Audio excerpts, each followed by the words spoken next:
One of the most heinous attacks that we've ever seen in the history of Texas school. He first opened fire with a shotgun in which he shot one of my other friends in the head, and her body fell down not too far away from where I was under the table. LOUKAITIS was just a kid when he committed these horrific acts.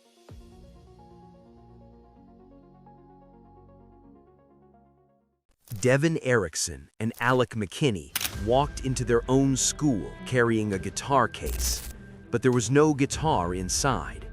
It was May 7th, 2019, STEM School, Highlands Ranch, Colorado. Hidden inside that case were guns, multiple weapons, and within moments of entering the classroom, they opened fire. Students had no warning, no time to react.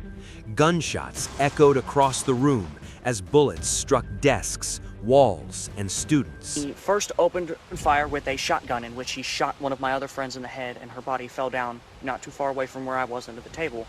Their plan was simple: shoot everyone and leave no one alive. This is kind of the pushing point to going through with the plan we had talked about previously. It was narrowed down to Devon disliking the classmates he had in that classroom and saying that that was the most ideal place to do it because that was where most kids he hated would be at the same time.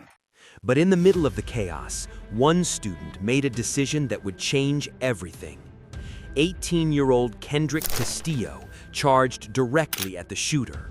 He didn't run, he didn't hide, he attacked, trying to stop the rampage. He was shot in the chest, killed instantly.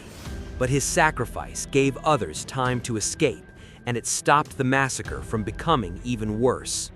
Seconds later, a security guard rushed in and tackled one of the shooters. Both ERICKSON and McKinney were arrested, alive. In court, the truth became even more disturbing. McKinney admitted they had planned it together. No one forced anyone. They both agreed. They both wanted it to happen. They were charged with dozens of counts, including first-degree murder. Victims' families filled the courtroom. Some cried, others stared directly at the two teenagers who had destroyed their lives. Kendrick Castillo's parents spoke about their son. He had only days left before graduation, his whole future ahead of him, taken in seconds. Then the sentencing came. ALEC McKinney was sentenced to life in prison with parole possible after 40 years. Devon ERICKSON faced an even harsher fate: life in prison, no parole. Two students who walked into school with a guitar case would now spend the rest of their lives walking prison halls instead. And the student who gave his life to stop them was remembered as the real hero. Michael CARNEAL was just 14 years old when he walked into his school carrying a blanket. Hidden underneath it were guns. It was December 1st, 1997, Heath High School, Kentucky. A group of students had gathered in the lobby for their morning prayer circle. They stood close together, heads down, eyes closed. They had no idea Michael was standing behind them. He quietly put in earplugs, reached into his backpack, pulled out a .22 caliber pistol, and opened fire. Within seconds, 3 girls were dead. 5 others were wounded. I think gunfire. Where's the shots fired? Where? In the lobby. Where? In the lobby of the In high the school? lobby of the high school. Ma'am, right. is anyone injured? I think so. There was no warning, no argument, no attempt to run. He fired directly into the group, then stopped. When the principal confronted him, Michael didn't resist. He handed over the gun. Calm, silent, as if nothing had happened. I don't remember firing the gun or how many times I fired it, but the next thing I remember is people laying on the ground. The community was left asking one question: why? Michael later said he heard voices telling him to do it. Voices he says he still hears to this day. When was the last time that you heard one of these voices that told you to do something harmful? A couple of days ago, Do you recall what that voice told you to do? jump off the stairs. As recent as 2 days ago, you're saying voices are still telling you to do harmful things. Yeah, it's not something I have acted on in very long time. He pleaded guilty and was sentenced to life in prison.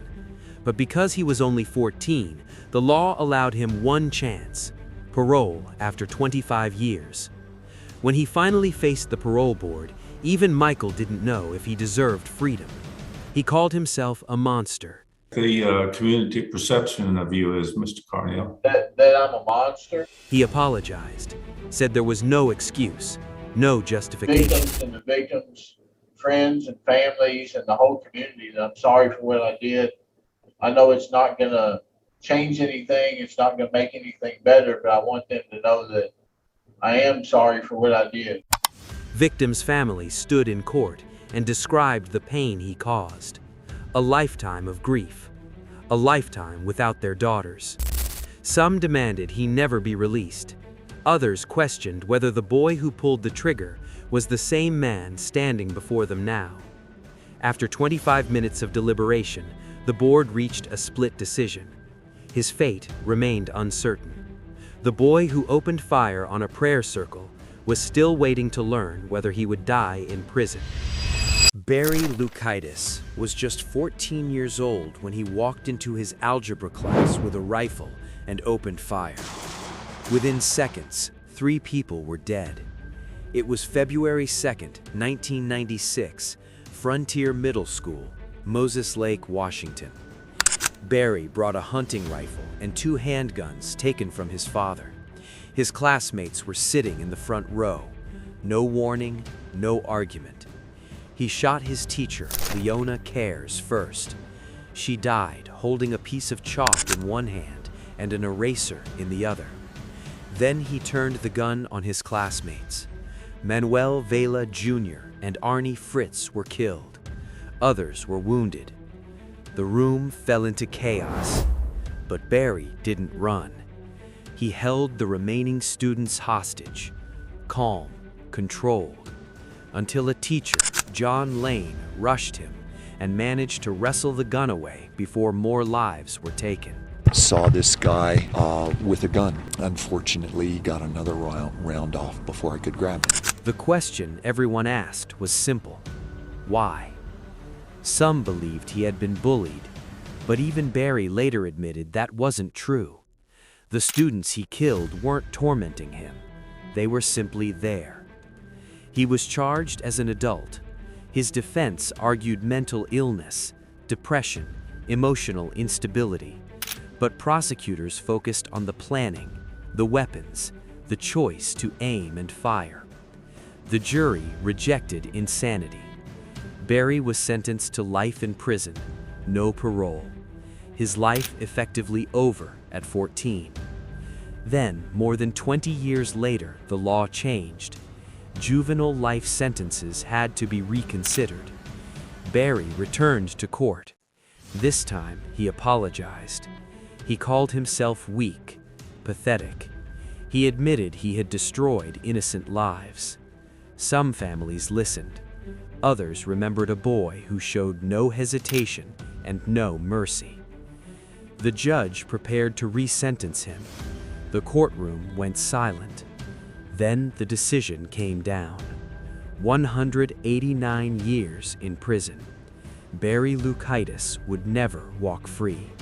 And for the families he shattered, that was the only sentence that mattered. Andy Williams was 15 years old when he walked into his school bathroom carrying a revolver. Minutes later, 2 students were dead. It was March 5, 2001, Santana High School, California. Students were in class. The halls were quiet, normal, routine. Then Andy stepped into the boys' bathroom. Inside was 14-year-old freshman Brian Zucker. Andy raised the gun and fired. Brian died right there on the bathroom floor. But Andy wasn't done. He walked back into the hallway and began firing at anyone he saw. Students ran in every direction. Some fell, some hid, some froze in shock. One of those students was 17-year-old Randy Gordon. Andy shot him too. Randy later died from his injuries. In total, 13 others were wounded. Witnesses said Andy kept returning to the bathroom to reload, then walked back out to continue shooting. He emptied his gun of bullets, and he wasn't done yet. He went back into the bathroom stall, reloaded his gun, and went back out to fire into the hallway. He reloaded that gun 4 times. He had planned it. He had told people before, but no one believed him. Within minutes, police arrived. They confronted him, and Andy did something unexpected. He dropped the gun, raised his hands, and surrendered. His rampage was over, but the courtroom battle was just beginning. Andy was charged with 2 counts of first-degree murder and 13 counts of attempted murder. Victims filled the courtroom, families forced to face the boy who had taken everything from them. At just 15 years old, Andy Williams was sentenced to 50 years to life in prison, with parole possible after 50 years. A teenager who walked into a bathroom with a gun will spend most of his life behind prison walls for what he did in minutes. And if you thought you've seen it all, the next video shows dangerous kids' reactions to life sentencing. Oh my God!